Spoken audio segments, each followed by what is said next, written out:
Previous research has shown that women talk almost 3 times as much as men. In fact, an average woman notches about 20,000 words a day, which is about 13,000 more than the average man. In addition, women generally speak faster and devote more brain power to speaking. Before, there were questions about whether these were just incorrect gender stereotypes, but we do have some research now that says, no, this is true. The next question obviously is, well, why? Why? And now we actually have research that explains why, and this may be related to a gene called FOXP2, F-O-X-P2, which appears to be essential for the production of speech. These are findings from the University of Maryland School of Medicine, and they say that initially they did some tests with rats, and they would test the rats when they died, and they found that the protein levels were significantly higher in the females than they were in the males. So next, the researchers wanted to test this on humans. So they did a small study on human children aged 4 to 5 who died in accidents less than 24 hours previously. And then they analyzed how much of this FOXP2 protein is in the brains of these children. And they found, in fact, the brains of the girls have 30% more of this protein than the brains of the boys did. And again, this is a key molecule for communication in mammals, and it could explain a lot of things.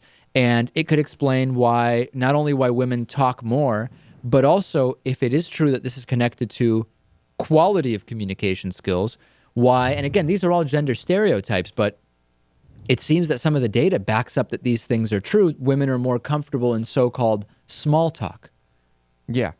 This claims words that from the researchers, not my words. Yeah, yeah. Interesting. I mean, I'm sure there are people that will be offended by this. Right. But hey, it's just research coming from one school. Do you think, Natan, that giving men this protein, adding this protein, giving them extra protein could affect communication skills for men?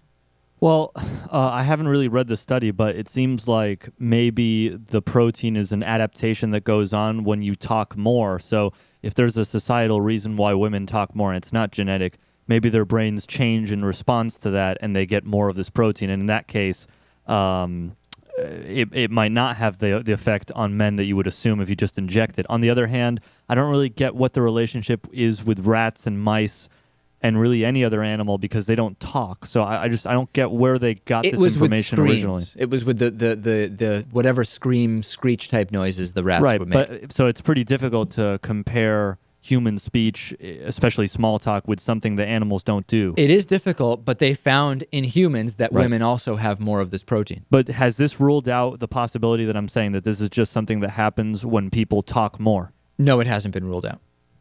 So, for example, you would need to compare it with males and females that talk little and that talk a lot to see if it changes within one of the genders. That's the next study we need, Louis. Well, and with children, right? I mean, they conducted a small study on children, and this is presumably before you even reach a level where you're going to be doing all that talking, and the female children still had higher levels of this. Right.